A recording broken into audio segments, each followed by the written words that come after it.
excuse me, on the left over here, we have individuals who are religious fundamentalists, religious fanatics, and this is the expression, RT-PCR, real-time PCR expression of the VMAT2 gene. Over here, we have individuals. So let me complete. So over here, we have individuals who are not particularly fundamentalists, not particularly religious, and you can see there's a much reduced expression of this particular gene, the VMAT2 gene. Another evidence that supports our hypothesis for the development of this approach. What you see here is by spreading this virus, we're going to eliminate individuals from donning on a bomb vest and going into a market and blowing up the market. So our hypothesis is that these are fanatical people, that they have overexpression of the VMAT2 gene, and that by vaccinating them against this, we'll eliminate this behavior. So we have some very, very remarkable data in this next slide. Here we have two brain scans. These are fMRIs. These are two different individuals with different levels of expression of VMAT2. On top is an individual who's a religious fanatic, an individual, and we've repeated this numerous times, that has high levels of VMAT2. Now, this individual down here who had low levels of the VMAT2 gene, this individual would self-describe as not particularly religious. In each case, these individuals were read a religious text. This individual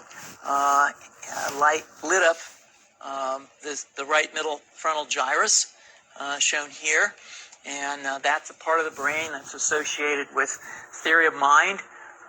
It's a part of the brain that has to do with intents and beliefs and desires. In marked contrast, here's an individual who would not particularly self-describe as religious, and when they're read a religious text, what you see is that this part of the brain called the anterior insula lights up. This is a part of the brain that's associated with disgust or displeasure on hearing something. So you're suggesting I take a CT scan with me when I'm evaluating people to determine whether I put a bullet in their head? So the data that I'm presenting here supports the concept that we're proposing, and I think that we would not propose to do CT scans or fMRIs on individuals out in the hinterlands of Afghanistan. The virus would immunize against this VMAT2 gene, and that would have the effect that you see here, which is it's essentially to turn a fanatic into a normal person. And we think that will have major effects in the Middle East. How would you suggest that this is going to be dispersed in the aerosol?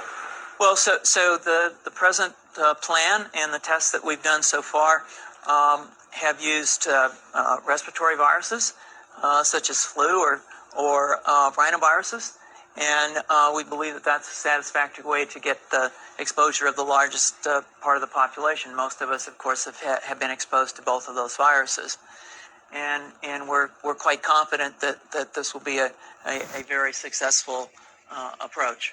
This is fascinating. What's the name of this proposal? Yeah, so the name of this project is FunVax, which is the vaccine for religious fundamentalism. And you have a proposal already? The proposal has just been submitted, and I think that the data that I have shown you today would support the development of this project, and we think it has great promise.